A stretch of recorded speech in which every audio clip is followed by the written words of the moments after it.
한적한 시골 마을에 자리한 과수원이 있습니다. 그런데 감나무가 정겹게 들어선 이곳이 주말이면 수많은 체험객들로 북적이고 다른 나라 대학생들이 찾아와서 인턴십 프로그램을 통해서 한국 농업 기술을 배워가고 있습니다.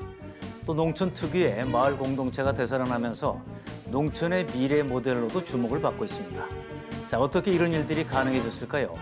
오늘 초대석에는 한적한 시골 과수원을 연간 4만여 명이 방문하는 전국구 스타 농장으로 일군 다감농원의 강창국 대표를 모셨습니다.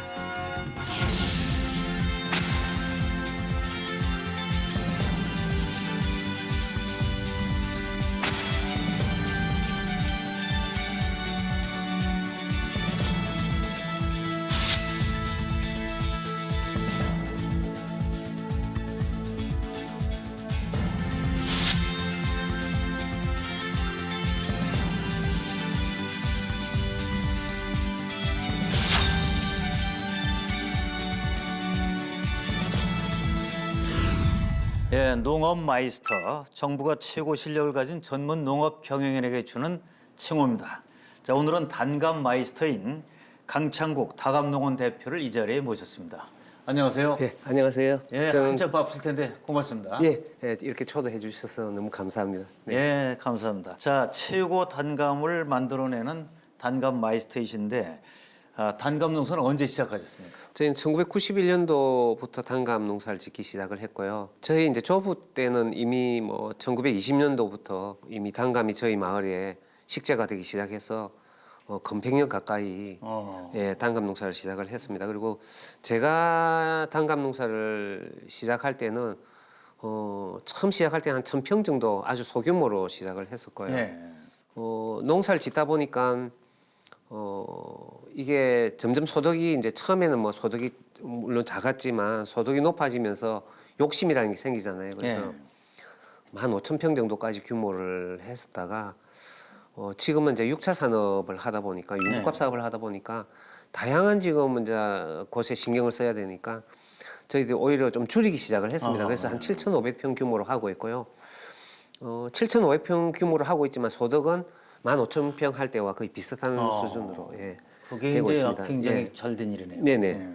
그 감나무는 씨앗을 뿌려서 생기는 겁니까? 아니면 그것도 삽목을 하는 겁니까? 어떻게? 감나무는 이렇게 이제 우리가 이 온대가수 같은 경우에는 종자번식이 되지 않아요. 종자번식이라는 거는 씨앗을 먹고 심으면은 그 품종이 나와야 되는데 이 온대가수들은 이 씨앗으로 이렇게 나오는 이게 씨앗으로 나오는 나무 전부 돌나무가 되는 거예요. 돌감이 되고 돌사과가 되고 돌배가 되는데 상품성이 없는 거. 그래서 그걸 잘라서 자기 어머니를 갖다 붙여야만이 이렇게 유전자를 유지할 수 있는 거거든요. 이걸 우리는 이제 영양번식이라고 이야기를 합니다. 그래서 영양번식. 감은 꼭 영양번식을 해야 되는 거죠. 그래서 100년 전에 그러면 어떻게 했을까 막 궁금하지 않습니까? 글쎄요. 100년 전에.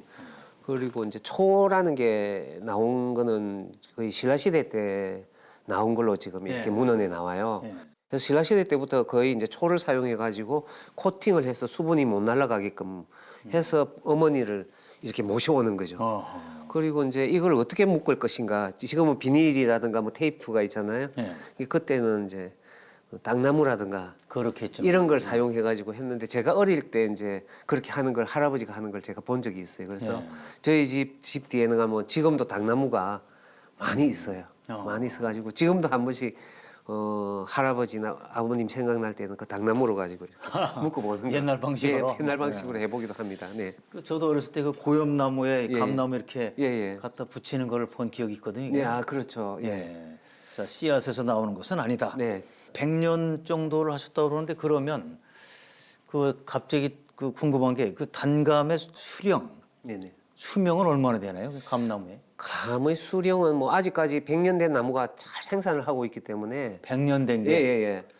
그 뭐 이게 뭐 지금 보니까 한 몇백 년은 살 수 있을 것 같아요. 제 생각에. 그러면 거기 저 단감 농원에 있는 나무는 할아버님이 심으신 것도 있고 아버님이 심으신 것도 있고 제가 심은 황 것도 대표님 심은 것도 예. 있고. 그래서 뭐 오래된 거는 건백년 가까이 된 감나무도 있고요. 또 한 70년 된 나무도 있고 제가 심은 게 한 30년 정도 되는 그런 나무들도 있고. 네. 근데 그것도 너무 이제 오래되면 뭐 감의 퀄리티가 떨어지지 않을까요? 굉장히 맛있습니다. 오래돼도. 그래서 한번 뭐 와보시면은 예. 뭐 그림 같죠 한마디로. 어허. 그래서 관리를 어떻게 하느냐가 중요한 것 같아요. 예. 저희는 이게 김해평야에 속해 있고요. 예. 자, 지금 보니까 현장 화면이 나오고 있죠, 지금? 네네. 예. 네. 마을이 아주 평화롭게 보이고요. 네네.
우리 미니 돼지를 한 마리 저희 이제 옆에 있는 농가에서 기탁을 해가지고요 또 키우고 있고요. 거위라든가 또 이렇게 조랑말 다양한 우리 학생들이 오면 이렇게 동물과 교감할 수 있는 예. 그런 준비를 해놓고 있습니다. 그러니까 아이들은 오면 아주 좋아하겠어요, 보면. 네, 굉장히 좋아하죠. 예. 정말 단순하게 이제 그 뭐 감만 농사를 짓는 것이 아니라 결국 이제 체험도 하고 네네. 또 사실 감 위에도 많은 게 있겠어요, 보니까 그게. 맞습니다. 거기에 저희는 이제 12월 달부터 이제 딸기를 수확하기 시작하고요. 4월 달, 5월 달 되면은 이제 멜론도 또 나오고, 멜론도 나오고. 나오고. 예.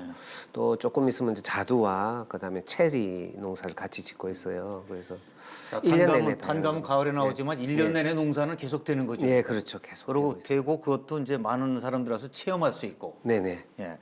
자, 이 우선 감 농사 지으신 지가 100년 정도 되셨다고 하는데 어떻게 시작을 했습니까? 제일 처음에. 처음에 시작할 때는 저는 원래 서울에서 이렇게 일찍이 유학을 가게 됐습니다. 그래서 네. 가게 됐는데 아무 무탈 없이 잘 이렇게 지내고 또 좋은 직장에 또 취업도 하고 그래 했었는데 어느 날 갑자기 저희 아버님이 이렇게 사고로 이렇게 돌아가시는 바람에 제가 어머니를 모시러 이제 이렇게 귀향을 하게 됐습니다. 그때 네. 이제 저희 어머님이 70세가 되셨고 저희 할머니가 90세가 넘으셨고 또 저희 형제간 중에 가장 큰 누나가 앞을 못 보는 맹인이에요. 그래서 노약자만 세 분이 이렇게 농촌에 살고 있었기 때문에 저는 어떤 것보다도 중요한 게 어른을 모시는 게 중요하다는 생각으로 이제 기항을 무작정 하게 됐습니다. 서울에서 네네. 직장생활을 하시다가 네네. 그때가 몇 살 때였습니까? 제가 그때가 35살 정도, 35살이 안 되죠. 33살 정도 됐을 때입니다.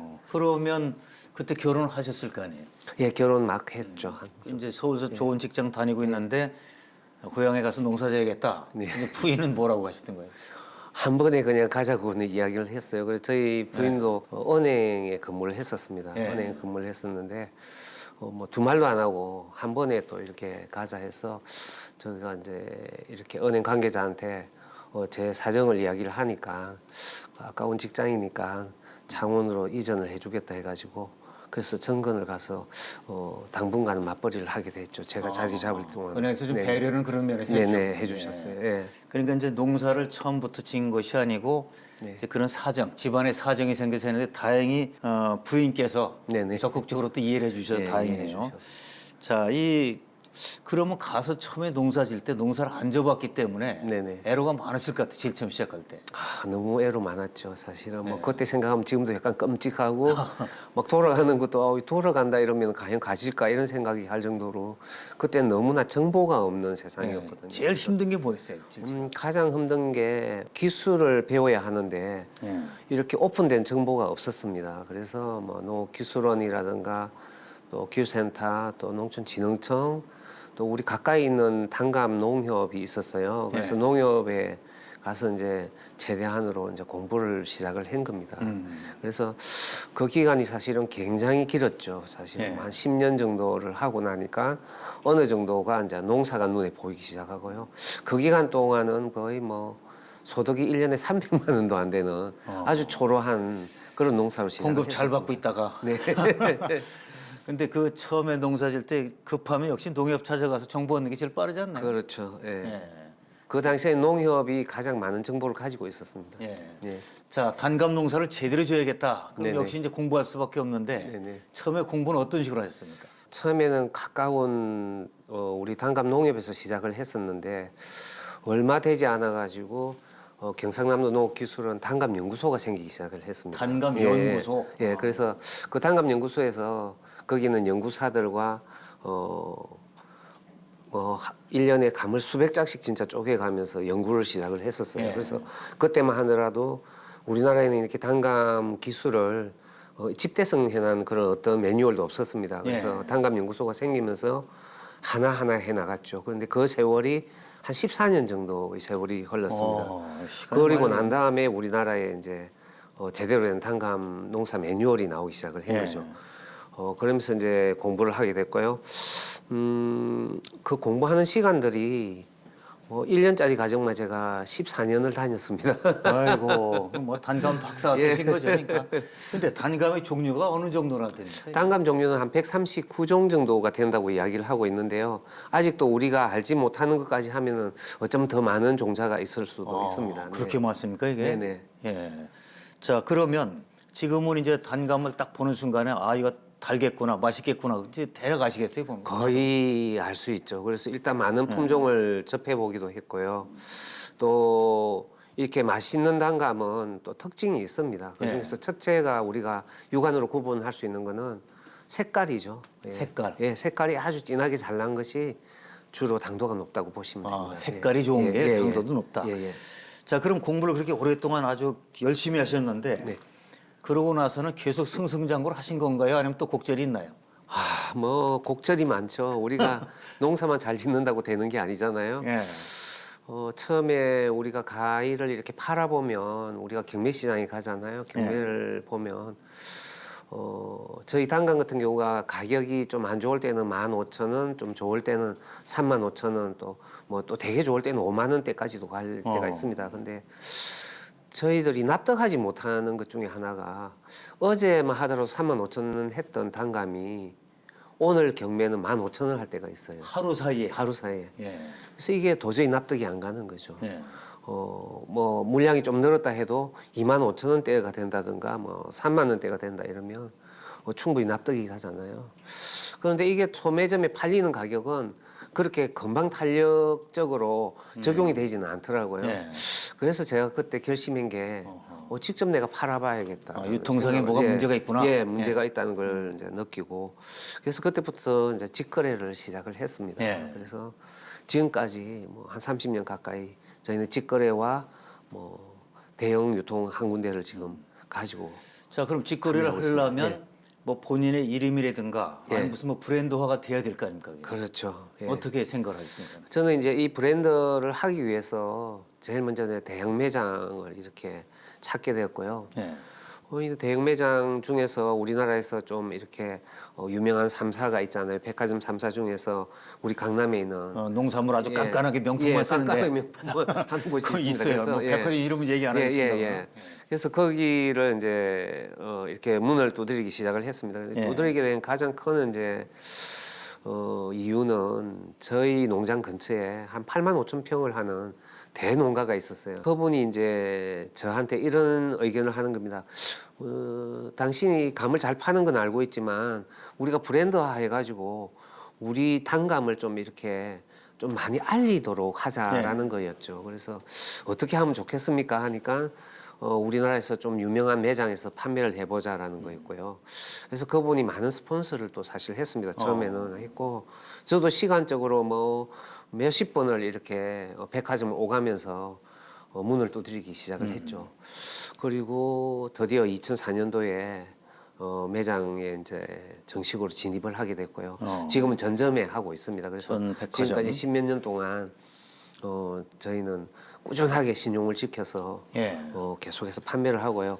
거기서 판매하다 보니까 자연스럽게 또 브랜드화되고 그렇죠. 지금까지 이제 그 시장을 지키고 있습니다. 깐깐한 명품만 네네. 구매하는 백화점이다. 거기 네네. 들어간다는 얘기인데 네. 그 구매 담당자는 처음에 그러면 이 단감 맛을 보고 네네. 하여튼 자기가 좋으니까 이게 채택했을 거 아닙니까? 이제 그렇죠. 가격도 보고 예, 예. 뭐라고 하던가요? 그 품질에 대해서는. 처음에는 뭐 다른 것과 다양한 거를 이렇게 품질을 비교를 해서 예. 굉장히 이렇게 어렵게 말씀을 하셨어요. 그런데 제가 계속해서 이렇게 대시를 하면서 이 좋은 점을 일단은 뭐 백화점에 있다고 해가 그 담당자가 좋은 물건을 다 안다 이거는 아닌 것 같더라고요. 그렇죠. 예, 그래서 왜 좋은지를 끊임없이 설득을 시켰습니다. 그래서 네. 저희 같은 경우에는 뭐 화학 비료를 거의 사용하지 않는다는 거가 있고요. 그리고 잘 익었지만 빨리 물러지지 않는 그런 이제 기술을 그렇죠. 획득하고 있습니다. 그래서 이제 그런 뭐 면을 충분히 인지했기 때문에 지금까지 오지 않았나 이런 생각을 합니다. 네. 그 담당자가 얼마나 또 깐깐하게 봤겠어요. 그렇죠. 비교해가지고. 네네. 예. 자, 근데 저는 이제 감하면 단감이 정말 명품은 뭐 대단하다는 건 알지만 이게 추석 전후에서 먹어보면 좀 떫은 경우가 있거든요. 이게 그 예, 떫은 건 뭐 자연스러운 거 아닌가 어떻게 봐야 아닙니다. 됩니까? 그러니까 우리가 단감을 분류할 때 완전한 단감과 불완전한 단감으로 이렇게 나누고 있어요. 차이는 뭡니까? 예, 그 완전한 단감은 안에 뭐 씨앗이 있던 종자가 있던 갈반이 있던 없던 이렇게 전부 단감이죠. 그래서 풀을 떼 먹어도 아주 떫은 맛이 많이 안 받치고 거의 단맛이 많이 받칩니다. 그런데 이제 불완전한 단감은 한 나무에 단감도 열리고 떫은 감도 열리고 한 나무에 예, 한 나무에 또 한 가지에도 그렇고요. 과일 하나에 위에 부분은 달고 아래 부분은 떫고 이런 예, 불완전한 거죠. 그래서 우리는 불완전한 단감이라는데요.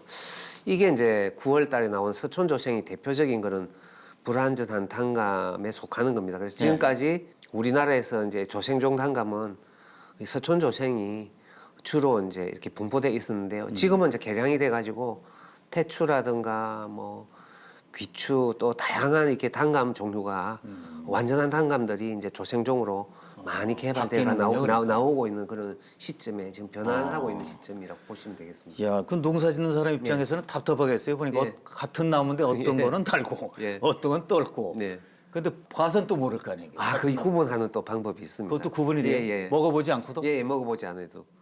그래서 이제 우리가 이 서촌조생의 경우에 단감의 경우에는 위에 이렇게 배꼽 부분에 이렇게 침이 있는데 그 침이 3mm 정도 되면은 보통 단감이고요. 또 얼굴이 튀어나왔으면 단감이고 전체적인 색깔이 고르게 네. 주황빛으로 물들어 있으면은 또 단감이라고 보실 수가 있습니다. 그런 나무는 이제 교체하는 게 사실은 근본 대책이겠네요. 그렇죠. 그리고 이게 그 봄동상에도 굉장히 약해가지고 네. 지금 우리나라에서 거의 다 교체가 다 되고 있습니다. 네. 지금은. 네네. 자, 다감농원의 명품 단감을 제가 먹어본 적이 있습니다. 근데 정말 이 당도가 네네. 이게 얼마나 가길래 이렇게 정말 맛있나. 그리고 또 한 가지는 제가 보는 식감인데 네네. 아주 뭐라 이 씹는 맛이 그 사각사각하다고 하나 이런 씹는 맛이 있어요. 주로 단감은 13브릭스에서 아주 좋은 건 20브릭스까지 가는 그런 게 있습니다. 네. 이제 우리가 당을 체크할 때 이게 브릭스라고 표현을 하는데요. 브릭스. 네. 예. 저희들이 수박이 아주 맛있어 가지고 먹으면 설탕 같다는 느낌 드는 게 13브릭스 정도가 돼요. 그래서 수박은 상대적으로 과실 안에 수분이 많기 때문에 13브릭스만 돼도 엄청 달게 느껴지거든요. 근데 단감은 이제 수박에 비해서 수분량이 수박보다는 부족하기 때문에 13브릭스가 되면 그렇게 달다는 느낌을 못 느껴요. 달다는 느낌을 가지려면 15브릭스 이상 돼야 되는데 저희 다감농원에서 나오는 감은 대부분이 15브릭스 이상 나오는 그런 이제 감이고요. 주로 보편적으로 한 16에서 18브릭스 정도가 평균 나옵니다. 네네. 실제로 엄청 단 거네요. 엄청 그러니까 단 거죠. 수박 단 거보다 훨씬 단다는 얘기이기 때문에. 훨씬 달죠. 예. 그럼 이렇게 그 정말 좋은 감이 나오려면 조건 풍토입니까? 뭐가 씨앗입니까? 뭡니까 이게? 이게 이제 우리가 좋은 가시를 만들려면요. 첫째는 기후가 맞아야 돼요. 기후. 예. 그다음에 두 번째는 토양이 맞아야 되는 거죠.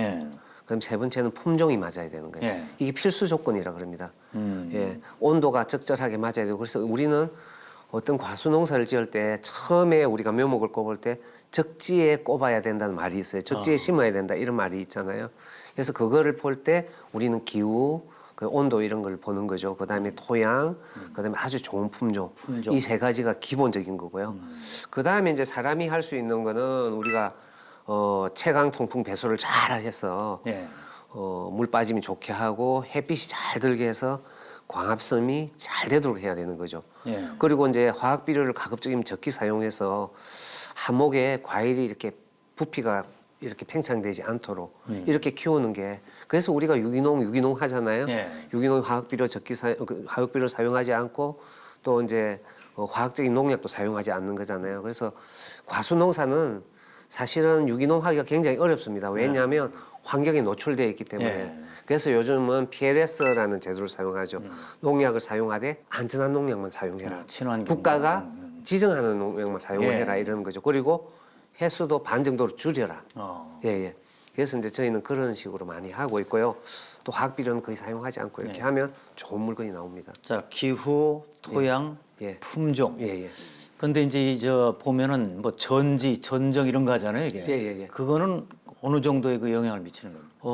그 굉장히 이제 처음 농사가 시작될 때 가수 농사는 전지전정부터 시작이 되잖아요. 예. 그래서 전지전정이 이렇게 수영을 잘 만든다든가, 그 다음에 절단전정을 해서 우리가 이렇게 결과 모지를 많이 만들어낸다든가, 짧게 가지를 짧게 해서 주지에 가까이 붙이는 그런 기술들이 있거든요.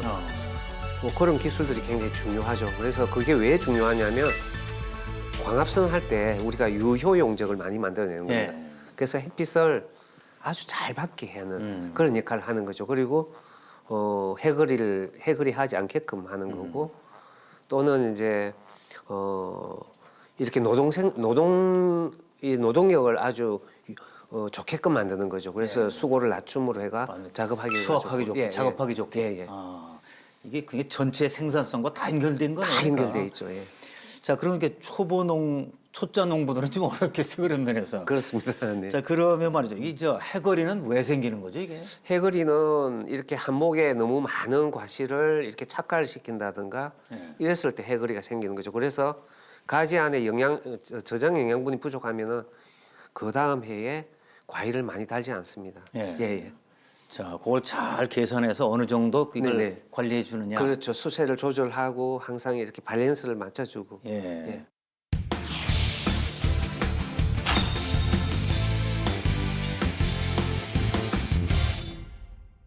이제 여러 가지 정말 단감은 최고 이제 명인이 되셨고 국가로부터 인정을 또 받으셨으니까 말이죠. 근데 농진청 탑프루츠 단감 부문 대상까지 수상을 했으니까 이제 이거는 네네. 제가 볼 때는 최고봉이다. 네네. 자, 그 뒤에 2007년부터 이제 팜스테이를 시작하셨다고 하는데 어떻게 시작을 하시게 됐습니까? 제가 처음에 팜스테이를 시작하게 된 가장 큰 동기는 아주 지금 좋게 이렇게 농사를 지어가지고 우리가 시장에 물건을 팔아가지고 이렇게 생활을 하는데요. 농가 경영을 이제 이룩하는 거잖아요. 그런데 한계가 있는 거예요. 예. 농사라는 거는 어떻게 한계가 있냐면 일정한 면적을 우리가 이제 돈을 많이 벌기 위해서는 농사를 많이 지어야 되잖아요. 근데 일정한 농사 이상을 짓게 되면은 효용 한계의 법칙이 적용되는 거예요. 이게. 그렇죠. 예, 그래서 한계점에 도달하는 한계점에 거죠. 도달해가지고 오히려 품질이 나빠진다든가 또는 생산비가 너무 과도하게 들어서 오히려 손해를 보는 그런 경향이 있는 그럴 거예요. 수 있겠어요. 그래서 이 좀 융복합적인 농업을 해야 되겠다는 생각을 하게 됐고요. 그때 이제 농협에서 하는 팜스테이를 선택을 하게 됐습니다. 이게 선택하게 된 가장 큰 원인은 팜스테이는 어떤 뭐 국가 보조금을 지원하는 그런 것보다는 농협의 큰 조직을 통해서 홍보를 해주는 그런 사업을 하는 거예요. 이게 우리가 자식을 키울 때도 이렇게 재산을 상속해 주는 것보다는 낚시하는 법을 가르쳐서 그게 중요하죠. 예, 그게 중요하다는 저는 생각을 하게 됐습니다. 그래서 기꺼이 처음에 팜스테이를 선택을 해서 했는데 그게 너무 적중을 한 거예요. 그래서 2, 3년 안에 그냥 그 인근에 다 알려지게 되고 전국적으로 알리게 됐죠. 일단 농업을 하려면 농협을 잘 활용을 해야 돼요, 그러니까. 그렇죠. 예, 이게 굉장히 전국적 잘 조직. 예. 그걸 잘 활용하면 홍보도 되고 그렇죠. 뭐 유통에도 예. 도움이 되고 말이죠. 네네. 자, 그런데 이제 이 농촌 체험 마을을 운영해서 빗돌배기 마을인가요? 그 이름이? 네네. 이름이 그 무슨 뜻입니까, 그게? 저희 마을이 이렇게 김해평야의 이제 한가운데 있는데요. 예. 저희 마을은 평야지대지만 조그만 동산이 하나 있어요. 한 6,500평짜리 동산이 있는데 예. 그 동산이 순수한 한 개의 돌로 이루어져 있어요. 하나의 돌로. 하나의 돌 6,500평짜리 돌로 그러니까 이루어져 어마어마한 있는 돌이네. 어마어마한 돌이죠. 그 위에 흙이 한 1m 정도가 이렇게 살 덮여 있는데요. 1920년대에 일본인 다케노라는 사람이 거기에 120조의 단감나무를 거기에 심었었습니다. 근데 그게 뭐 어떤 산이냐면 엉애암으로 이루어진 산이거든요. 그래서 네. 그 돌을 파가지고 비석을 만든다든가 어. 이래서 이제 빗돌이라는 말이 나왔고요. 아, 빗돌의 뜻은 예, 그거고. 예. 어. 백이라는 말은 이제 언덕 아래 이런 뜻이 있거든요. 아하. 그래서 비석이 나오는 뭐 언덕 아래 마을 이런 뜻이 있는 겁니다. 예. 하여튼 특이한 풍토는 확실해요 보니까 단감 뭐 하기 좋은 곳인 모양인데 자 그렇게 해서 농촌 체험 마을을 만들어 가지고 단기간에 1위까지 올라갔다. 비결은 뭡니까? 저희는 단순하게 이렇게 체험을 하려고 한 게 아니고요. 인근 저희 마을에 있는 젊은 친구들을 이제 훈련을 시켰습니다. 그래서 농촌에서 체험을 받으려면 외부에 있는 손님을 받으려면 서비스라든가 또 교육적인 측면이라든가 이런 게 필요하기 때문에 처음에 저희들이 교육을 받을 때는 우리 농협 경기도 고향에 있는 농업연수원에서 처음에 저도 교육을 가봤어요. 시작을 해가지고 개개인들한테 제가 미션을 줬어요. 예. 어떤 사람은 청소년 지도사 공부를 다시 해라. 그래서 대학을 다시 보내기도 하고요. 저도 마찬가지로 평생교육사 공부를 다시 해가지고 평생교육사도 받고요.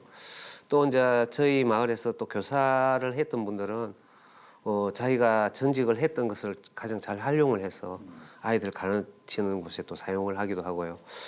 또 저희들이 주제가 마을의 주제가 단감이다 보니까 다양한 품종의 단감을 활용해서 저희들이 교육적인 측면에 또 접근을 했습니다. 그래서 초등학교 교과서라든가 또는 뭐 우리 농고에서 나오는 식물에 관한 생리적인 것 다양한 저희들이 프로그램을 만들어서 하다 보니까 완전히 특화가 된 거죠. 그래서 다른 보통 마을들이 어떤 것을 많이 하냐면 농촌 관광을 많이 흉내를 내요. 근데 저희는 교육이라든가 또는 저희만 가지고 있는 자원을 잘 활용해서 특색이 있는 것을 하다 보니까 지금 굉장히 어려운 점이 사실 많아요. 모든 마을들이. 근데 저희는 특화되어 있기 때문에 많은 손님들이 줄지 않고 계속해서 지금 꾸준하게 늘고 있습니다. 자, 근데 놀라운 게 말이에요. 다른 데는 지금 말씀하신 대로 이제 관광 위주니까 스쳐 지나가는 경우가 많고 또 인기가 이제 시들할 수도 있는데 네네.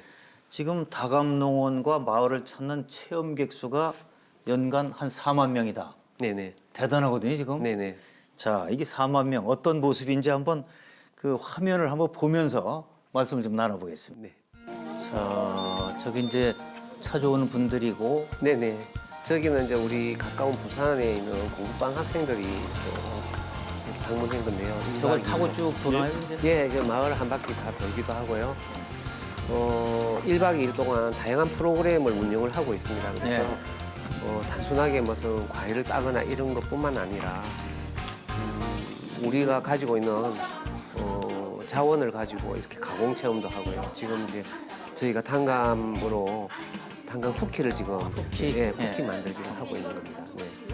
자, 만들어서 먹는 건가요? 예, 먹기도 하고 뭐 어머니 갖다 드리기도 하고. 자, 단감 말린 건가요, 지금? 예. 단감과 관련된 뭐 예를 들어서 이 식자재의 의미도 있지만 스토리도 같이 한번 생각해보고. 그렇죠. 예. 저희들이 이제 이런 프로그램 하나하나에 다 내용이 있는데요. 그냥 하는 것이 아니고 우리 단감이 가지고 있는 5가지의 오절수 또 이런 말이 있습니다. 또 오행이란 말도 있고요. 그래서 문무충요절 5가지의 저희들이 테마가 있는데요. 그 중에 하나가 부모님께 효도를 하는 게 있어요. 그래서 그 효의 일환으로 이렇게 체험을 오게 되면 자기가 하나 먹는 것보다는 거기 있는 특산물을 이렇게 가공을 하거나 만들어서 부모님께 갖다 드리는 편지를 써서 갖다 드리는 그런 체험도 하고 있습니다.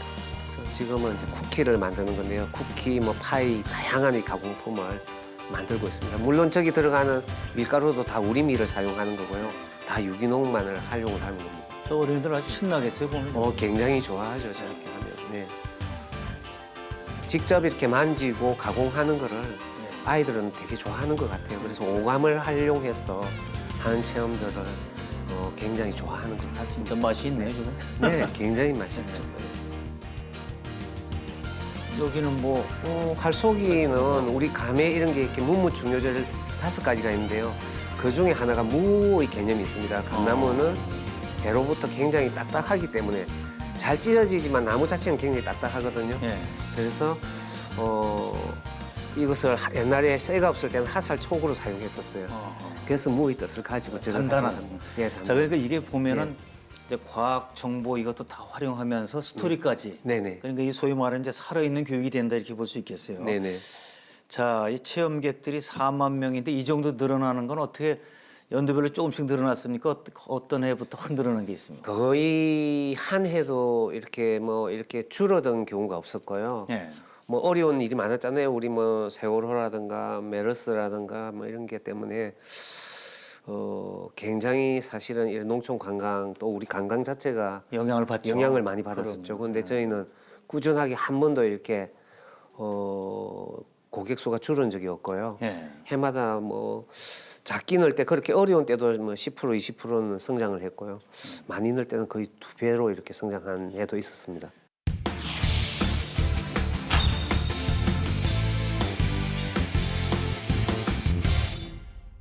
자, 체험객 4만 명이라면 정말 대단하거든요. 저도 놀랐는데. 예. 근데 이제 국내뿐 아니라 해외까지 이제 소문이 나서 네네. 중국, 베트남, 말레이시아 등 여러 나라에서 온다고 그러는데 네네. 자, 어떻게 처음에 그 외국인들이 오게 됐습니까? 처음에 오게 된 거는요. 2009년도부터 우프라는 것을 이제 대한민국에서 하게 됐습니다. 그래서 마을 단위로 하게 됐는데 그때 이제 전국에 3개 마을이 우프 마을로 지정이 됐었어요. 예. 그때 처음 먼저 왔던 친구 중에 한 친구가 말레이시아 국립대학교 UPM이라는 대학에서 이렇게 한 달짜리 과정 인턴을 오겠다고 연락이 온 거예요. 그래서 받아줬었습니다. 그래 그걸 이 친구가 한 달 동안 해보더니 여기가 너무 공부하기 좋다는 거예요. 그래서 학교에 가서 교수님한테 이제 청원을 하겠다는 거예요. 여기 예. 한국에 있는 다감농원에 인턴십 교육장으로 지정을 해달라고. 예. 그런데 그게 이제 잘 안 되죠. 왜냐하면 국가와 국가 간에 여러 가지 이렇게 하는 제약이 것도 또 아니고 있으니까. 제약이 있잖아요. 그래서 그렇지만 그 학생들이 꾸준하게 노력도 하고 그러면서 거의 3년 만에 말레이시아 교육부가 저희와 MOU를 하자고 연락이 왔습니다. 그래서 말레이시아 국립대 그 UPM과 3년 후에는 이제 MOU를 해서 이제 정식으로 지금 학점 과정을 하고 있습니다. 학점을 받는. 네, 과정을 하고 있고요. 그러니까 말레이시아 국립대학하고 이제 예. MOU를 맺어서 네, 네. 여기서 체험을 하고 나면 학점을 준다. 네, 학점을 그럼 주고. 이건 뭐 지속 가능한 거네 그러니까. 굉장히 지속 가능하고 지금 18기까지 지금 와서 하고 있고요. 오늘도 아침에 인사를 하고 나왔습니다. 학생들. 그러면 이제 네. 거기도 또 선배들도 있고 또 후배도 나오게 되고. 예, 이미 저희 농장에서 했던 친구들이 석박사 학위를 거쳤어요. 예.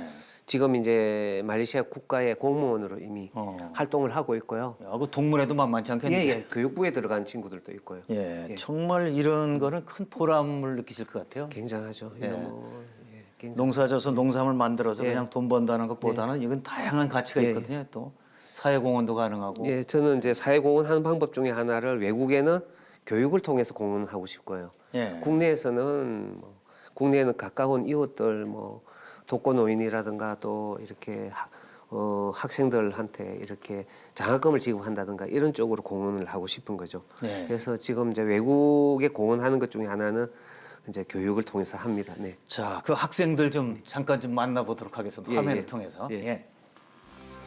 저기 보면은 저 학생들이 이번에 18기 학생들입니다. 예. 보통 학생들이 한 번 방문하게 되면 3개월에서 6개월 과정을 꽤 여기서 기네요. 보내고 있고요. 지금은 이제 우리가 여름에 학예 전쟁을 하는 예. 여름에 이제 이 학예 전쟁을 해야 이제 과일이 색깔도 좋아지고 당도도 좀 더 높아지고 내년에 꽃을 화분화할 때도 이렇게 도움이 되기 때문에 저런 걸 네. 가르치고 있고요. 아이들 직접 이제 한번 해봄으로 해가지고 보통 이렇게 열대 지방에 있는 나라들의 과실수가 전지전쟁을 잘 안 하거든요. 그래서 이 교수님들도 그렇고 이 학생들도 와서 여기서 배우고 가면 이 정지전쟁에 대한 걸 관심을 많이 가지고 있습니다. 살아있는 교육이죠. 예, 예. 지금 하고 있는 장면이고요. 여기 계신 분은 국제사이치 이제 미국 학생들을 인솔해서 오는 이제 예. 중학교의 역사 선생님이셔요, 미국에. 예. 근데 저희 농장에 12일 동안 계시면서 한국의 문화, 예. 농업, 그리고 전통 이런 걸 배우러 오신 거죠. 아. 그래서 그 마지막에 이제 가실 때 예. 수료하고 또 선물도 교환하고 그런 장면입니다. 네. 그러면 강 대표님의 외교관으로 또 같이 그 외교관 역할 참 중요한 거죠. 얼마나 호감을 갖겠습니까? 그 나라에 그렇게, 대해서. 이제 저희 한 농장이 이렇게 해서는 되는 게 아닌 것 같고요. 많은 농장들이 이제 함께 외교관 역할을 해서 진짜 네. 한국 농업에 이렇게 농산물의 우수성을 전 세계에 알려야 될 것 같고요. 예. 또 한 사람 한 사람들이 다 그 외교관 역할을 하면서 이렇게 가야만이 예, 그럼요. 농업이 발전하지 않나 이런 생각합니다. 네. 이제 외국인들이 많이 워낙 다녀가시는데 네네. 그 외국인들 중에 보면은 또 한국 농업에 대해서 놀라는 분도 계실 거고 네네. 또 뭐 정말 특이한 스토리를 또 남기고 가신 분도 계셨을 것 같아요. 기억에 남는 사람이 어떤 분이세요? 예. 저희가 이제 외국 이렇게 대단히 외국 사람들을 받기 시작한 건 2008년도 람사르 총회 때 저희가 보름 동안 제가 가이드를 했습니다. 외국에 오시는 손님들한테 가이드를 하면서 대단히 받게 됐고요. 그다음에 2010년도에 우리가 G20을 할 때 예. FAO 필드 트립을 저희가 받았습니다. 그래서 102명의 외국에 있는 뭐 차관급 인사라든가 대사관급 인사분들이 저희 마을을 찾아와 가지고 예. 이렇게 농장을 보고 깜짝 놀랐죠. 왜냐면 일반 농가들이 이렇게 다양한 종류의 감을 이렇게 생산하고 있다는 것에 대해서 예. 놀라셨고요. 그 다음에 요 가까운 이제 중국에서 자주 옵니다. 작년에도 중국의 농무성에 이제 국장님도 다녀가셨고 그 앞전에는 또 이제 공산당 서의관도 오셨는데 저희 농장을 이렇게 보시더니 한국 농업을 좀 이렇게 볼 수 있는 곳을 가자고 저한테 부탁을 하시는 거예요. 그래서 왜 그러시냐 하니까 이건 한국 농업이 아닌 것 같다. 너무 선진화된 것 같다고 이야기를 하는 거예요. 그래서 저희 앞집에를 또 이제 모시고 가셨습니다. 예. 갔더니 여기 말고 진짜 한국 농장을 가자는 거예요. 이거 이게 무슨 이미 우리 전시용으로 만드는 그렇죠. 걸로? 전시용으로 만들었다고 생각하시는 거예요. 근데 이미 이제 한국 농업은 전 세계의 5위 안에 들어가는 아주 선진화된 예, 완전 선진화된 기술력을 보유하고 있죠. 예. 그러니까 고정관념이 팍 깨진 거네요. 그렇죠. 거기서. 예, 이것이 지금 현재의 한국 농업이다. 예. 그렇죠. 지금 말레이시아 UPM 대학 같은 경우에는 옛날에 우리나라에서 다 유학을 가던 학교예요, 오히려. 예. 그런데 그쪽에 있는 학생들이 지금 또 교수님들 오고 깜짝 놀라시잖아요. 얼마 전에는 또 필리핀 주립대학교에서 저희하고 MOU 맺자 해가지고 거기는 뭐 총장님을 비롯해서 전 교수들이 전부 다 왔습니다. 저희 농장 와가지고 지난 그 6월 달쯤에 이렇게 다시 MOU를 했습니다. 그래서 필리핀하고도 저희들이 필리핀 주립대학교하고도 또 MOU를 하게 됐죠. 참 그 이런 말씀 들을 때마다 든든하고 아주 기분이 좋습니다. 감사합니다. 예. 네. 지금 저도 이제 좀 강한 인상을 받았습니다만 이제 젊은이들이 학생들이 와서 이렇게 배우는데 사실 우리나라의 미래 농업 지금부터 우리 농업도 사실 젊은이들이 참여를 더 많이 하고 공부하면서 농업을 해야 된다는 생각인데 그런 면에서 청년 농업에 대한 관심이 좀 크시죠? 그렇죠. 예. 우리 학생들한테는 어떻게 또 교육을 하고 있습니까? 2017년도부터 이제 농림축산식품부에 장기 교육장으로 또 지정이 됐습니다. 그래서 교육장으로 아예? 아예 지정이 됐습니다. 그래서 청년 기농을 하는 40세 이하, 만 40세 이하 학생들이 또 이렇게 농업을 배우려는 사람들 또 농업에 앞으로 농업을 하려는 그런 분들이 와서 교육을 받는데요. 당연히 뭐 기술 교육은 물론이고 농업 정책 다양한 걸 지금 이제 저희 농장에서 6개월 과정으로 가르치고 있습니다. 6개월. 근데 이게 이제 다양한 이제 문제점이 발생되는 게 이 교육을 받을 수 있는 사람들이 이제 농업 기반이 없는 사람들이 농사 한 번도 안 해본 사람도 있죠. 예, 안 지본 사람 그리고 기반이 없는 사람만 이 교육에 참여하게끔 이렇게 되어 있습니다. 그러다 보니 이 친구들이 이제 실제 농업농촌에 들어와서 농사를 지으려고 해도 땅이 없다든가 또 농사질 터가 없다 보니까 굉장히 이제 실제 해보려고 해도 어려움이 많이 따르는 거죠. 그래서 우리 한국농어촌공사에서 농지은행을 활용해서 임대를 하려고 해도 마땅한 게 잘 안 나와요. 그거 좀 정책적으로 풀어줬으면 좋겠어요. 예, 그걸 상당히 많이 이렇게 국가가 이런 젊은 우리 귀농자들한테 좀 관심을 가져주시면 참 좋겠다는 생각을 합니다. 네. 근데 이분들이 의욕은 뭐 대단할 거 아닙니까? 아무래도. 대단하죠. 이거 교육 받는데 자부담을 160만 원 넘게 합니다. 아, 자부담을 네, 하면서 자부담 또. 교육을. 그래서 이제 선진국에서는 뭐 일본이라든가 이런 또 유럽 국가에서는 이런 교육 기간 동안에는 오히려 생활비를 보조해 주잖아요. 네, 그래서 그 어떤 지원책이 제일 좋을까요? 지금 제일 필요한 현실적으로. 현실적으로 이런 친구들 이런 농업에 우리 지금 농업에 젊은 사람들이 굉장히 부족하거든요. 네. 우리 농업이 지속 가능하고 유지하기 위해서는 이런 젊은 친구들이 교육 기간 동안에 최소한의 생활비라든가 이런 것을 국가가 좀 이렇게 보조해 줘야 되지 않나 이런 생각을 하고요. 또 이 친구들이 나오면 또 계속해서 농사를 지을 수 있도록 다양한 국가 제도를 마련해야 된다고 생각합니다. 네네. 교육으로 끝내면 뭐 의미가 그렇죠. 없죠. 아무 의미가 없는 예. 거죠. 예. 실제로 농업을 통해서 성공 사례가 나와야 되는데 맞습니다. 네. 그 성공 사례 언제쯤 나올까요? 그게? 저희는 1년에 한 명씩은 성공 사례가 지금 나오고 있습니까, 지금? 예, 지금도 나오고 있는데 그렇지만 그 14명씩 이렇게 하는 친구 중에 한 명이 나온다는 거는 굉장히 확률이 지금 적기 때문에 예. 좀 더 높여야 되지 않나 이런 생각을 하고 있습니다. 자, 그 성공 사례를 좀 공유를 했으면 좋겠는데 언제 좀 저희 방송에도 모셔야겠어요. 그 예. 제자분 중에 성공한 분들 좀. 아이고 감사합니다. 네, 함께 나오셔도 좋고 네네. 말이죠. 자, 이제 우리 한국 농업을 세계에도 알리고 젊은이도 키우겠다는 꿈을 가지고 쭉 해오시는데 하시면서 제일 애로사항은 어떤 겁니까? 가장 지금 저희가 농사를 지으면서 어려운 첫 번째는요. 정책의 변화가 너무 심하기 때문에 그런 것도 어렵습니다. 네. 사실은. 그렇고 어디에 맞춰야 될지 모르는 이제 그런 문제점이 있는 거죠. 두 번째는 우리가 기후에 대한 이런 전략을 많이 안 짜놨어요. 그러니까 이상 기후가 지금 심하잖아요. 기후 변화. 네, 기후 변화. 그래서 이 기후 변화에 어떻게 대응할 것인가 좀 더 연구해야 되는 것 같고요. 네. 저희 같은 경우에도 올해 봄에 봄동상회를 많이 입어가지고 저희들이 가수원이 뭐 한 4농장까지 이렇게 운영을 하고 있는데 그 중에 4농장이 과실이 한 30-40%가 줄었어요 올해. 그래서 이런 것도 좀 적절하게 대응할 수 있는 방안을 좀 연구해야 되지 않나 이런 생각을 하고 있습니다. 그래서 저희들이 농산물 재해보험을 하고 있지만 그 재해보험이 약간 불합리한 점들이 많이 있거든요. 이런 걸 좀 빨리 개선을 해야 되지 않나. 예를 들면 이제 단감 같은 경우에는 과실의 숫자로 이제 보상을 해준단 말이에요. 예.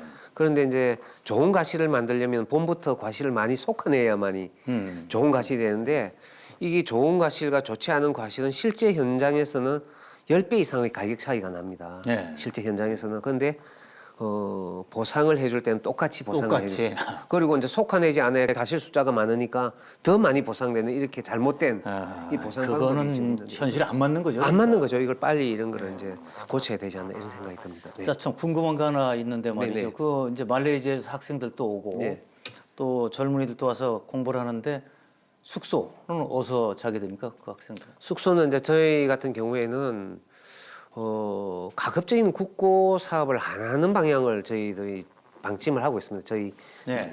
농장이 그래서 이제 마을에 빈집을 활용해 가지고 네, 마을의 빈집. 빈집을 활용해서 리모델링을 해서 네. 저희들이 임대를 해서 사용을 하고 있습니다. 왜냐면 뭐 어차피 뭐 숙박이 있어야 되니까. 예. 그리고 이제 저희들이 또 자체적으로 만드는 이제 게스트하우스를 또 활용하기도 하고요. 예. 예. 그리고 이제 마을 단위로 할 때 조그맣게 또 이제 방 3칸짜리 건물이 하나 있습니다. 그래서 그것도 활용을 하고 그래서 이제 다양한 방법으로 우리가 가급적이면 자체적으로 충족을 하려고 노력하고 있습니다. 빈 집을 이제 잘 리모델링해 쓰기도 하고 뭐 많이 오면 뭐 마을에 같이 자해줘 어떡합니까? 그렇죠. 예. 많이 오실 때는. 예.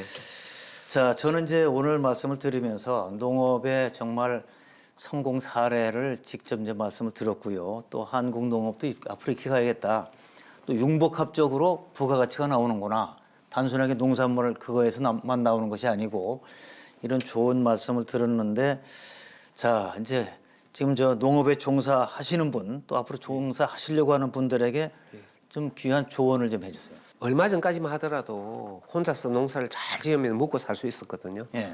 근데 21세기는 이런 생각을 합니다. 저는 많은 사람과 또 많은 농장과 또 나와 상관없는 그런 업체를 하더라도 서로 협업을 통해서 나아가야 되지 않나 이런 생각을 하고요. 지금 저희 다감농원이 가장 잘 돼 있는 이런 모델 중에 하나가 다 다양한 기관과 협업이 되고 있습니다. 예. 한국농어촌공사 당연히 그렇게 돼 있고 우리 농협, 농협. 또 우리 기술원, 지자체. 예, 지자체 다양한 우리 지자체와 이렇게 협업이 이루어져 있고요.